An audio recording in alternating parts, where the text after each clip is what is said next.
तो finally Dubai की शदीद तरीन गर्मी बर्दाश्त करने के बाद हमारी अगली मंजिल है बाकू। जहाज़ में हम बैठ चुके हैं, जहाज़ हमारा फ़िज़ा में है और हम जा रहे हैं बाकू की तरफ और इंशाल्लाह 1 से डेढ़ घंटे में हम बाकू में लैंड कर जाएंगे। अस्सलाम वालेकुम दोस्तों, मेरा नाम है महमूद और आज आप लोग का वेलकम है एक बहुत ही खूबसूरत मुल्क आज़रबाईजान में। इस वक्त हम लोग आ गए हैं बाकू में और मैंने अभी-अभी यहाँ पर लैंड किया है। मौसम यहाँ पे बहुत ज़बरदस्त हो रहा है, क्लाउडी मौसम हो रहा है और बस मैं अभी देखता हूँ कि मुझे यहाँ पे अपने हॉस्टल तक किस तरह जाना है। साहिल का एरिया है, वहाँ पे मुझे हॉस्टल मैंने लिया हुआ है और मैं अभी देखता हूँ कि मैं यहाँ पे टैक्सी लूँ या मैं यहाँ पे बस लूँ। अच्छा, मैं आपको यहाँ पे कुछ टिप्स पहले मैं आपको दे दूँ। कुछ चीज़ें आपने बाकू एयरपोर्ट के अंदर ही कर लेनी है और कुछ चीज़ें आपने शहर में जाके करनी है। अब जैसे बाकू एयरपोर्ट में आपको क्या चीज़ें करनी है, तो सबसे पहला काम आपने बाकू एयरपोर्ट पे अपनी इमिग्रेशन वगैरह क्लियर करने के बाद जैसे ही आप बाकू एयरपोर्ट के लॉन्च में पहुँचेंगे, तो सबसे पहले तो आप अपना मनी एक्सचेंज करा लें। आप जो डॉलर वगैरह जो लेकर आए हैं, उसको यहाँ पे बाकू एयरपोर्ट के अंदर ही चेंज करा लें। मेरा मशवरा आपसे यही है। अच्छा, आप शहर में भी चेंज कराएँगे तो सेम रेट है, आपको बाकू एयरपोर्ट पे भी वही रेट मिलेगा और अगर आप बाकू के शहर शहर में जाएँगे, आपको सिटी सेंटर में भी और दूसरे इलाकों में भी किसी में भी बैंक में जाएँगे, आपको सेम रेट मिलेंगे। जैसे इंडिया में और पाकिस्तान में होता है कि एयरपोर्ट के रेट कुछ और होते हैं और शहर के अंदर जो मनी चेंजर बैठे होते हैं, उनके रेट्स अलग होते हैं। यहाँ पे ऐसा नहीं है। यहाँ पे ये चीज़ अच्छी है कि आपको एयरपोर्ट और शहर के अंदर आपको एक ही रेट मिल जाएँगे। अब आप ज़ाहिर बात है यहाँ पर आए हैं, आपके पास मन्नत तो होंगी नहीं। यहाँ की करेंसी का नाम मन्नत है। मेरा सबसे आपको पहली एडवाइस और टिप यही है कि आप एयरपोर्ट के अंदर ही जैसे ही आप लॉन्च पे पहुँचोगे, आपको मनी एक्सचेंज नज़र आ जाएगा। आपके पास जितने भी डॉलर्स हैं या आपको जितने भी $100-50 100, 150 या $50 जितने भी हैं, वो आप उसको एयरपोर्ट के अंदर से ही वहाँ पे आप मन्नत में इसको एक्सचेंज करा लें। आपने करेंसी तो चेंज करा ली है, लेकिन मन्नत में आप कोशिश कीजिएगा कि आप छोटे 5 मन्नत के, 1 मन्नत के, 10 मन्नत के जो है नोट आप उसको अपने पास रखें। क्योंकि आपको सबसे पहला काम जो है एयरपोर्ट से बाहर निकलने के बाद आपने ट्रांसपोर्ट लेनी है। अच्छा, एक चीज़ मैं आपको बता दूँ, यहाँ पे ट्रांसपोर्ट में बहुत स्कैमिंग है। आप जैसे ही एयरपोर्ट से बाहर निकलोगे, आपको पर्पल कलर की और रेड कलर की टैक्सियाँ बड़ी ज़बरदस्त किस्म की, वो रशियन स्टाइल की आपको नज़र आएँगी। अच्छा, इनका जो रेट है सिटी सेंटर का वो तकरीबन 40 मदद 45 मदद ऐसे कुछ लेते हैं। लेकिन बाकू स्कैमिंग के लिए बहुत मशहूर है। मेरा आपको मशवरा ये है कि ये टैक्सी आप हरगिज़ ना लें, क्योंकि नॉर्मली ये टैक्सी ड्राइवर आगे जाके आपसे स्कैमिंग कर लेंगे। लेकिन अगर फिर भी आपको इसी टैक्सी में अगर जाना है तो बाकू एयरपोर्ट के अंदर ही इसका काउंटर मौजूद है। आप वहाँ से पहले बुकिंग करा लें, आपकी जो भी डेस्टिनेशन है, आपकी जो भी मंज़िल है, वहाँ की अंदर ही, जैसे कि मैंने आपको ये पिक्चर में आप देख रहे हैं कि येलो कलर का जो बना हुआ है यहाँ पे, आप यहाँ पे जाके इस काउंटर पे जाके आप टैक्सी की बुकिंग करा लें और जो रेट दिया हुआ है टैक्सी ड्राइवर को आप वही देंगे। वो आपको जाके आगे बहुत बोलेगा कि ये रेट, वो रेट, और डायरेक्ट इन टैक्सी ड्राइवर्स के पास आपने नहीं जाना है, वरना वो ज़बरदस्त किस्म की आपके साथ स्कैमिंग कर लेंगे। अच्छा, एक तो ये तकरीबन 40 मिनट या 35 मिनट या 50 मिनट तक आपका यहाँ पे टैक्सी का फेयर लग जाएगा। अच्छा, इससे बेहतर ऑप्शन जो है, यहाँ पे आप सबसे पहले एक और एयरपोर्ट पे ही काम कर लेंगे। यहाँ पे बिल्कुल ही आप जब एयरपोर्ट से बाहर आएँगे तो आपको बाकी कार्ड की यहाँ पे आपको एक मशीन नज़र आएगी, जैसे एटीएम मशीन वगैरह होती है, यहाँ पे आपको नज़र आएगी। यहाँ से आपने अपना बाकी कार्ड ले लेना है। ये जो बाकी कार्ड है, ये आपका आपके बसेज़ में भी चलेगा और जो आप अभी शहर में जब आप जाएँगे तो बाकू का जो मेट्रो स्टेशन है, मेट्रो बसेज़ है, उसमें भी चलेंगे। यानी बस और मेट्रो दोनों के लिए। तो सबसे पहली एडवाइस तो ये है कि ये कार्ड भी आप एयरपोर्ट से ही ले लें। अच्छा, किसी हेल्प की आपको ज़रूरत नहीं है। आपके पास 2 मिनट होने चाहिए, आपने वहीं पे जाना है, आपने डिवाइस पे जाना है, आपने उसको सबसे पहले इंग्लिश लैंग्वेज को सेलेक्ट करना है और आपने 2 मिनट, लेकिन याद रखिएगा इस मशीन में सबसे बड़ा मसला ये है कि अगर आपने 2 मिनट की आप उसमें वो डाल रहे हैं, टॉप अप कर रहे हैं और अगर आप 10 मिनट का नोट डाल देते हैं तो वापस 10 मिनट नहीं आएंगे। अगर आपने 2 मिनट की वो ट्रांजैक्शन की है तो 10 मिनट आपके पूरे चले जाएंगे। यानी आपने जितने के पैसे डालने हैं उतने का ही आपने नोट डालना है, बाकी जो है एक्सचेंज या रिटर्न में आपको नहीं आएगा। आपने पहले 2 मिनट डालना है, फिर मज़ीद आपने टॉप अप जितना करना है वो आपको करना है, उसी वक़्त आपको वही मशीन आपको कार्ड बना के दे देगी। लोकल ज़बान में बाकू को बाकी बोलते हैं, इसीलिए इस कार्ड में आपको बाकी कार्ड लिखा हुआ नज़र आएगा। अच्छा, आपने इन जो पर्पल कलर की और रेड कलर की जो मैंने आपको टैक्सी बताई है, इसमें बैठने की हरगिज़ ज़रूरत नहीं है। आप बिल्कुल सेफ़ चलें यहाँ पे। आपको सामने ही एक बस नज़र आ जाएगी, तो जैसे पिक्चर में आपको नज़र आ रही है। आपने ये कार्ड लेके जाना है, बस ड्राइवर को देना है। बस ड्राइवर अंदर ही मशीन लगी होगी, वो पैसे चार्ज कर लेगा। 2 से 4 मिनट के दरमियान इसकी जो है वो इसके चार्जेज़ है। ये आपको सीधा 28 में बस स्टेशन पे ये आपको छोड़ देगा। 28 में बस स्टेशन का सबसे बड़ा फ़ायदा ये है कि 28 में से आपको शहर में आपको कहीं पे भी जाना है, वहाँ से आपको मेट्रो ट्रेन भी मिल जाएगी और वहाँ से आपको बस भी मिल जाएगी। 28 में से पहले एक और बस स्टॉप आता है, वहाँ पे भी आप उतर सकते हैं, वहाँ पे से भी जा सकते हैं, कहीं पे भी जा सकते हैं। लेकिन एडवाइस ये है कि 28 में के स्टॉप पर ही आप उतरें और वहाँ से फिर आप, अगर आपको जैसे साहिल के एरिया में जाना है तो फिर वहाँ से आप मेट्रो ट्रेन पकड़ें, जो कि वहीं पे उसका स्टेशन है, अंडरग्राउंड है, आप वहाँ पे जाएँ और यही कार्ड आपका इस्तेमाल होगा। अब डिपेंड ये करता है कि आपने कार्ड में टॉपअप कितना कराया हुआ है। एयरपोर्ट वाली बस से जब आप ये 28 में के बस स्टॉप की तरफ आ रहे होंगे, तो रास्ते में ये एक और बस स्टॉप भी आता है, आप यहाँ पे भी उतर सकते हैं। लेकिन ये इंटरसिटी बस स्टेशन है। जैसे आपको गबाला वगैरह यहाँ से जाना हो तो आप यहाँ पर आएंगे, गबाला की बस आपको यहाँ से मिलेगी।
अच्छा, अब हम बात करते हैं सिम लेने की। सिम कौन-सी ली जाए?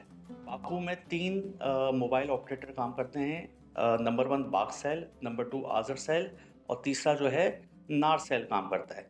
अच्छा, अब स मैंने आपको पहले ही कहा था कि आपने एयरपोर्ट से ये सिम्स नहीं लेनी है और बल्कि आपको शायद वहाँ से मिले भी नहीं, आपको इस शहर से ही लेनी है। लेकिन आपको कोई एयरपोर्ट पे दे रहा हो तो आप उससे हरगिज़ मत लीजिएगा, बहुत सस्ती सिम है, आपको सिटी सेंटर से मिल जाएगी। अच्छा, सिटी सेंटर में सबसे बेस्ट जगह है निज़ामी स्ट्रीट। निज़ामी स्ट्रीट हर कोई जाता है। निज़ामी स्ट्रीट में आप जब जाएँगे तो बाग सेल और आज़र सेल के जो फ्रैंचाइज़ है वो बिल्कुल आमने-सामने हैं। अब आप डिसाइड कर लें कि आपने आज़र सेल लेना है या बाग सेल लेना है, कोई उसका डाटा वगैरह देखें, पैकेज वगैरह देखें और उसमें से कोई एक ले लें। मैंने बज़ाते खुद अपने लिए बाग सेल लिया था। बाग सेल की सर्विस मुझे लोगों ने बताया था कि वहाँ पे अच्छी चल रही है। लेकिन आज़र सेल भी अच्छा है और तीसरा नार सेल भी है, वो भी अगर आप देखना चाहें। नार सेल के बारे में मुझे कोई आइडिया नहीं है। 2 बड़े जो है बाग सेल है और आज़र सेल है। तीसरा नार सेल भी है लेकिन इसके पास इसका कोई फीडबैक नहीं है मेरे पास। तो मैंने खुद अपने लिए बाग सेल लिया था, ये आपको निज़ामी स्ट्रीट से मिल जाएगा और निज़ामी स्ट्रीट में इनकी मेन फ्रैंचाइज़ है आज़र सेल की और बाग सेल की, बिल्कुल आमने-सामने है और मेरी रिकमेंडेशन ये है कि आप निज़ामी स्ट्रीट से ही ये बाग सेल और आज़र सेल लीजिएगा, इनकी फ्रैंचाइज़ से कहीं और से मत लीजिएगा।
फाइनली हम 28 मई के स्टेशन पे पहुंच चुके हैं। यहाँ से अभी मेरी सामने मेट्रो ट्रेन का स्टॉप है। इस ट्रेन का बस ट्रेन स्टेशन भी है। वहाँ पे जाके मैं अपना यही बाकी कार्ड इस्तेमाल करूँगा और साहिल के एरिया पे जाऊँगा जहाँ पर मेरा हॉस्टल बुक है। अच्छा, दूसरी बात आपको बता दूँ, जब आप वापस एयरपोर्ट के लिए जा रहे होंगे तो आप वापस यहीं पर आइएगा और इसी बस को लीजिएगा एयरपोर्ट जाने के लिए। वरना यहाँ पे ऑनलाइन टैक्सियाँ वगैरह भी चलती हैं, बोल्ट वगैरह भी चलती हैं, वो भी एक ऑप्शन है। उससे भी आप आ सकते हैं।